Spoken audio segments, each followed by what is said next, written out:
2025년 흥미로운 기사가 발표되었습니다. 유럽의 핵입자 물리연구소 세른에서 납이 실제로 금으로 변환하는 이른바 전환 실험에 대한 소식입니다. 물질의 성질 자체가 변하는 말 그대로 꿈같은 일이었습니다. 무엇보다 이 기사가 더 흥미로웠던 이유는 우리 모두가 한 번쯤 들어봤었던 어떠한 금속도 금으로 바꿀 수 있다는 연금술 때문일 것입니다.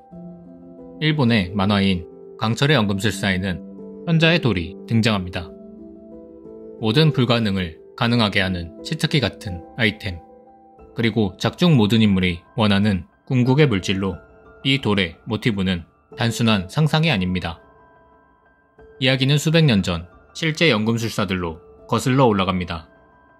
그들 역시 같은 꿈을 꾸었습니다. 납을 금으로, 불완전한 금속을 완전한 금속으로 바꾸려는 시도, 그리고 그 모든 실험의 중심에는 언제나 하나의 신비한 물질이 있었습니다. 현자의 돌. 그들에게 이 돌은 자연의 법칙을 넘어 불완전함을 완전함으로 이끄는 궁극의 물질이었습니다. 14세기 프랑스 파리에서 활동하던 공증인 니콜라스 플라멜은 신비한 연금술 문서를 손에 넣었다는 이야기로 유명합니다. 어느 날 그는 고가의 어떤 고서적을 구입합니다. 그 책에는 유대인 아브라함이 쓴 것으로 전해지는 고대의 연금술의 비밀이 라틴어로 기록되어 있었다고 합니다. 어떤 전승에서는 천사가 꿈속에서 그 책의 존재를 알려주었다고도 전합니다. 플라멜은 이 책을 해독하기 위해 스페인으로 떠나 유대인 현자 마이스터 칸체스를 찾아갔다고 합니다.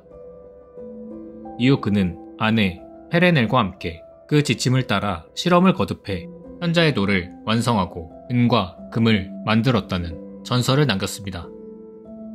또 그 돌에서 얻은 엘릭서로 불로장생을 얻었다는 이야기까지 이어집니다. 그의 집인 몽모랑시 거리 51번지는 오늘날까지 남아있고 그의 묘비도 클리니 박물관에 보존되어 있습니다. 다만 이는 전설적인 이야기지만 그럼에도 플라멜의 이름은 여전히 현자의 돌을 만든 사람의 대명사로 남아있습니다. 현자의 돌을 만드는 길은 결코 단순하지 않았습니다. 연금술에서는 세상의 모든 것은 하나의 근원에서 비롯되었다고 믿었고 그 근원을 프리마 마테리아라 불렀습니다. 프리마 마테리아가 수많은 형태로 변해 인간과 자연, 영혼과 물질을 만들었기 때문에 세상 모든 것에 공통된 성질이 있다고 믿었습니다. 그래서 그들은 세상의 성질을 잘 반영하는 물질을 찾아 나섰습니다. 그 물질이야말로 자연의 법칙을 가장 잘 드러내는 존재라 여겼던 것입니다. 연금술사들은 우주의 7개의 행성을 7가지의 금속으로 대응시켰고 그리고 그 중심에는 3가지의 물질이 있었습니다. 바로 황과 수은 그리고 소금입니다. 이 셋은 단순한 화학물질이 아니라 자연의 3가지의 힘을 상징했습니다. 황은 물에 타며 향을 내고 열정과 생명의 불꽃을 상징했습니다. 불타는 성질은 곧 영혼과 열의 상징이었습니다. 수은은 액체이면서도 증기로 변하는 유동성을 지녔고 정신과 변화 그리고 스며드는 에너지의 원리를 대표했습니다. 소금은 타고 남은 결정으로 형태를 유지시키는 힘을 뜻했습니다. 물질적 안정과 고정의 원리, 즉 몸을 상징했습니다. 연금술사들은 이 3가지의 성질을 가진 비슷한 물질들, 금속 산화물, 재, 흙 등도 함께 다루며 자연의 원리를 더 깊이 이해하려 했습니다. 황과 수은 그리고 소금은 이름만 쓰인 것일 뿐 그 상징에 닿는 모든 물질이 연금술의 실험 재료가 될 수 있었던 것입니다. 이 세 힘이 완벽히 균형을 이룰 때 궁극의 상태로 완성된다고 믿었고 그 결과물이 바로 현자의 돌이었습니다. 현자의 돌을 만들기 위해서는 꽤나 복잡한 과정이 필요했습니다. 첫 단계는 소작업이었습니다. 이건 작은 자연에서 배우는 실험이었습니다. 식물, 허브, 향료 같은 재료를 끓이고 증류해 식물 팅크처라는 액체를 얻는 과정입니다. 팅크처는 해당 물질에 영혼이 녹아든 정수라 여겨졌습니다. 이 단계는 단순한 실험법이 아니라 연금술에 대한 기초적인 과정을 학습하고 원리를 이해하며 대작업으로 가기 위한 수행이었습니다. 그 다음 단계는 연금술의 최종 목표인 대작업입니다. 금속과 광물이 실험의 주인공이 됩니다. 납, 구리, 철, 은 같은 금속은 성숙을 기다리는 존재로 여겨졌고 그중 납은 미완성, 금은 완성으로 보았습니다. 연금술사들은 불완전한 금속을 완전한 금속으로 바꾸려 했고 그것이 바로 자연의 완성을 재현하는 시도라 생각했습니다.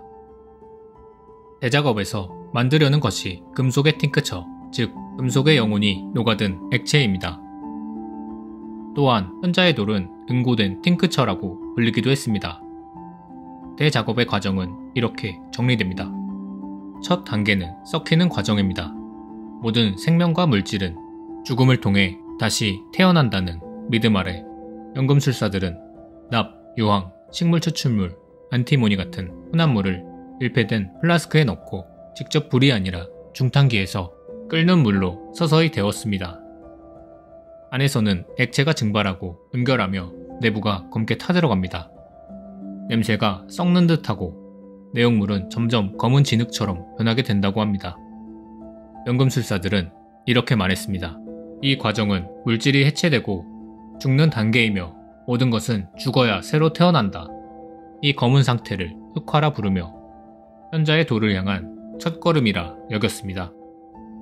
이제 연금술사는 불의 세기를 약하게 조절하고 증류와 승화를 반복합니다. 끓는 열로 액체가 증발하고 용기 윗부분에 맺힌 증기가 식으면서 다시 물방울로 떨어집니다. 그 물방울은 아래에 고체 찌꺼기를 적시며 다시 반응을 일으키게 됩니다. 또한 길게 연결된 관을 따라 식으면서 응축되고 오른쪽의 플라스크에 맑은 액체로 모입니다. 이 증류액을 원액과 합치고 끓이고 다시 합치고를 반복합니다. 이 과정이 계속 순환되며 점점 검은 물질은 밝아지고 하얀빛 결정이 드러납니다. 우리 모든 더러움을 씻어내면 순수한 영혼이 남는다. 이것을 정화의 백화 단계라 불렀습니다. 이때 분리된 것은 두 가지입니다. 증류로 얻은 맑은 액체를 정신이라 불렀고 남은 하얀 결정을 육체라 불렀으며 완전히 깨끗한 상태로 정화되었다고 생각했습니다. 다음은 정화된 액체와 고체를 다시 하나로 합치는 작업인 황화입니다. 연금술사들은 이걸 재결합이라 불렀습니다. 플라스크 속에서 액체는 고체에 스며들고 둘은 다시 천천히 결합합니다. 불의 온도를 점점 올리면서 내부의 습기가 증발하고 색은 흰빛에서 황금빛으로 변하기 시작합니다. 이것을 태양의 빛이 돌아오는 순간이라 부르며 기쁨의 단계로 여겼습니다. 흑화가 죽음이라면 황화는 부활의 단계입니다. 하늘의 영혼이 땅의 육체와 다시 결합한다. 이 결합은 단순히 섞는 것이 아니라 정화시켜 분리했던 정신과 몸을 다시 하나로 합치는 신성한 결합으로 여겼습니다. 마지막 단계는 완성입니다. 이제 플라스크 안에 내부의 수분은 거의 사라집니다. 불의 세기는 점점 강해지며 남은 물질이 완전히 고정됩니다. 그 결과 내용물은 붉게 타오르는 듯한 결정으로 변해갑니다. 이것이 바로 연금술사들이 말하는 붉은 돌, 현자의 돌입니다. 연금술사들은 믿었습니다. 세상의 모든 금속은 본질적으로 금이 되려는 성질을 가지고 있다고. 그들에게 금은 단순한 귀금속이 아니라 자연적으로 완전함에 도달한 상태 그 자체였습니다. 따라서 현자의 돌은 자연의 느린 성숙을 앞당기는 도구, 즉 위안의 금속을 완전한 형태로 이끄는 촉매로 여겼습니다. 그리고 이제 그 돌을 시험할 때가 왔습니다. 녹인 금속에 아주 작은 양의 현자의 돌가루를 던지면 납이 순금으로 변하게 된다고 합니다. 그들은 믿었습니다. 현자의 돌과 엘릭서에는 완전한 물질의 본질, 그 정수가 깃들어 있다고. 그래서 그것을 사람이 마시면 몸이 정화되어 불로장생에 이르고 불완전한 금속에 한 방울 떨어뜨리면 그 금속 또한 완전한 금의 성질로 물든다고 여겼습니다. 이것이 바로 연금술의 마지막 단계인 초사로서 완성을 시험하는 단계입니다. 대표적으로 납과 수은, 황을 조합한 가장 고전적인 실험이 있었습니다. 납을 수은과 섞고 유황을 넣어 가열하면 황금빛이 돌기 시작한다. 당시엔 이 색 변화를 금으로 가는 중간 과정이라 해석했습니다. 그러나 우리가 모두 알다시피 연금술의 실험은 금을 만들지 못했습니다.